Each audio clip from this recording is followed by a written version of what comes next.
તો આ તરફ તાપીના વાલોડ તાલુકાની અંદર પણ ધોધમાર વરસાદ વરસ્યો છે। વાલોડના સાતવલ્લા ફળિયા નજીક પાણી ભરાયા છે। ધોધમાર વરસાદની વચ્ચે પાણી ભરાતા લોકોની મુશ્કેલી વધી છે। ભારે વરસાદ બાદ ખેતરો તળાવ બની ગયા છે। આ તસવીરો આપ જોઈ રહ્યા છો। રોડ રસ્તા તો જળમગ્ન થયા છે, પણ ખેતરો હાલ તળાવમાં તબદીલ થઈ ચૂક્યા છે। તસવીરો આપ જોઈ રહ્યા છો। ખેતીને નુકસાન થતું હોવાની વાત પણ ખેડૂતો જણાવી રહ્યા છે।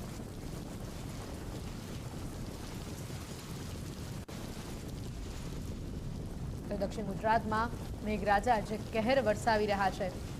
તસવીરો અલગ અલગ તેની સામે આવી રહી છે। ભારે વરસાદના કારણે નાના મોટા ગામડાઓ કે જેના કોઝવે પાણીમાં ગરકાવ થઈ ચૂક્યા છે। બે ગામડા વચ્ચેનો સંપર્ક ખોરવાયો છે। તો બીજી બાજુ આ ખેતરો આપ જોઈ રહ્યા છો કે જે ખેતરો હાલ તળાવ બની ચૂક્યા છે। ખેતરોની અંદર જે પાણી ભરાવાની જે સ્થિતિ ઊભી થઈ છે, જેના કારણે પાક નુકસાનીની ભીતિ પણ સેવાઈ રહી છે। રોડ રસ્તા જળમગ્ન થઈ ચૂક્યા છે। લોકોના ઘરોમાં પાણી ઘૂસી ચૂક્યા છે। હાલ પરિસ્થિતિ અત્યંત વિકટ છે અને હજી 28 તારીખ સુધી દક્ષિણ ગુજરાતના વિવિધ વિસ્તારોની અંદર, વિવિધ તાલુકા જિલ્લાની અંદર વરસાદની આગાહી આપવામાં આવી છે।